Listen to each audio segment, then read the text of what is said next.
Sweet Caroline, Video Lesson 2, Important Techniques. Hi folks, Monty Stewart back with you for Video 2 in the song lesson for Sweet Caroline. In this video, we're going to talk about a couple of two or three techniques that this song is an excellent opportunity to work on these techniques. And let's look at this right here. These techniques are the left hand pinky damp, the ghost strum, the accent when combining the two, and then we also have the left hand chord damp. But we're basically focusing on these two right here. So let's talk first about the left hand chord damp. It's really the left hand pinky damp. It's really pretty easy. Now I said pinky, but it can be more fingers. For example, if I'm playing a C chord in the first position where it's just 0, 0, 0, 3, okay, and I'm playing it with my third finger, I can still use this pinky finger to simply put down and on the strings, and just basically I'm just touching them just enough to stop them from ringing and making a sound. But you know what? It's easier if I play this C in this particular situation with my index finger, and that way I can use all three fingers. It's just a little more comfortable.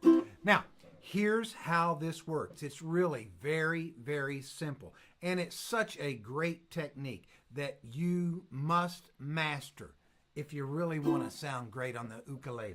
And it's real simple. It goes like this.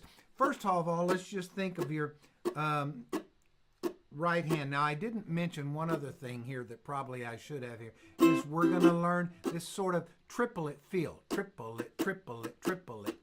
Ba-dum, ba-dum, ba-dum, ba-dum. Instead of dividing that beat right in the middle like this, bum, bum, bum, bum, bum, bum, bum, bum, bum, bum, bum, bum, bum, you wait just a little bit on the upstroke like this. Bum, ba-dum, ba-dum, ba-dum, ba-dum, ba-dum, ba-dum.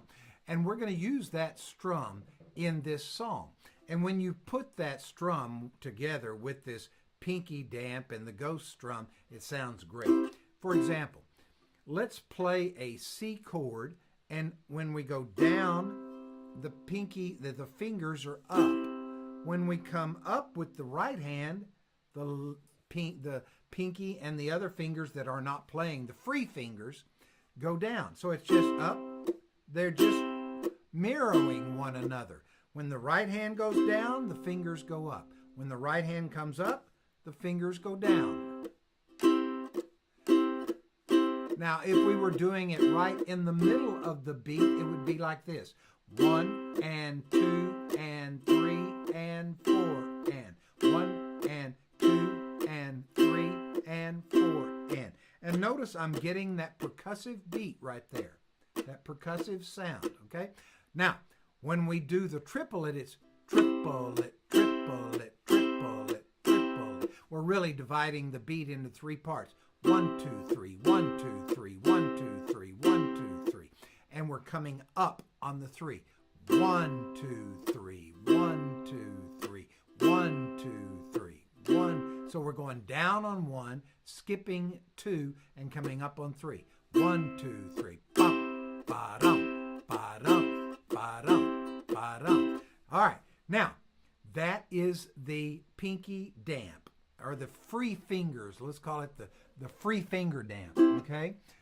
It might be just one finger, the pinky usually, for example, if we're playing an F chord. Now, you can still use on the F chord 2 fingers, the free fingers, all right? And it's the same thing. You play your F as normal. Then when the index finger goes down, the free fingers are up. Now, I just typically use the pinky on this one, but whatever's most comfortable for you. Okay? 1, triplet, triplet, triplet, triplet, triplet. So if we switch from C to F, we can go.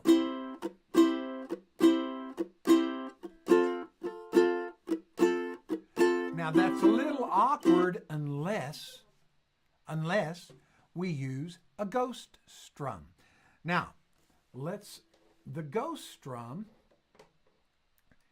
as we see right here, that is simply an open chord. That's when you play no notes at all. It's actually, technically, what is called a C6 chord in this particular situation, because you've got all of the notes, the 4 notes of a C6 chord, C, E, G, and A, without getting into that. But here's what happens.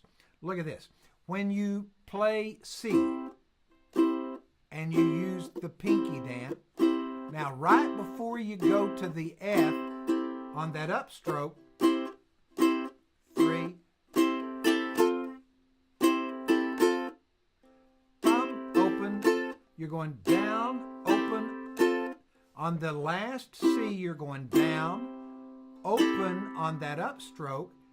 So it's like this.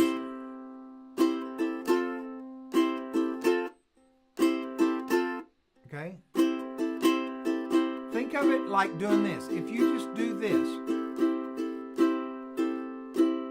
you're playing the chord, picking up the fingers.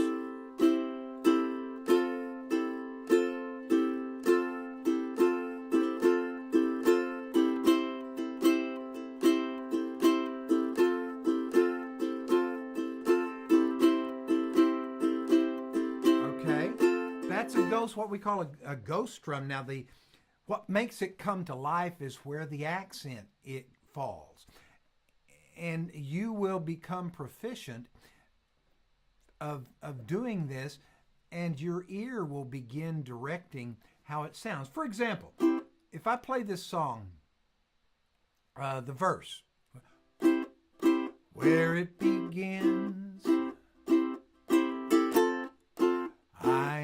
begin to know him. See? 1, 2, 3, 4. 1, 2, 3, 4. See how that accent really makes a difference. If I don't accent it,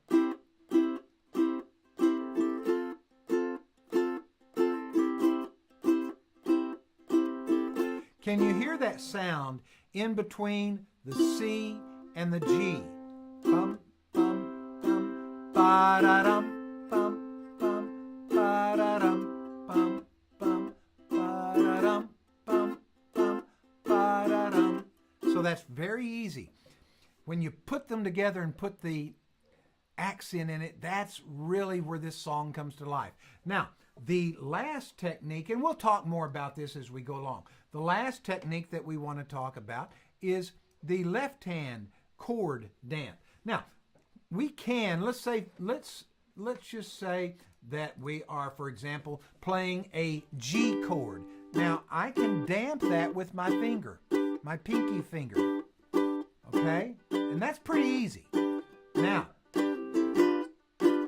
when you play it with a G7th, it's a little bit more difficult. But here's what you can do when you play that G7th. You just pick up on your fingers. You release the tension. You keep your fingers in contact with the strings. The fingers do not come off of the strings.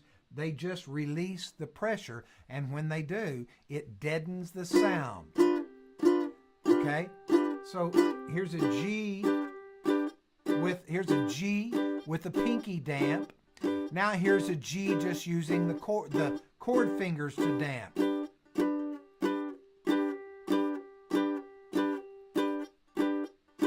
Finger, chord.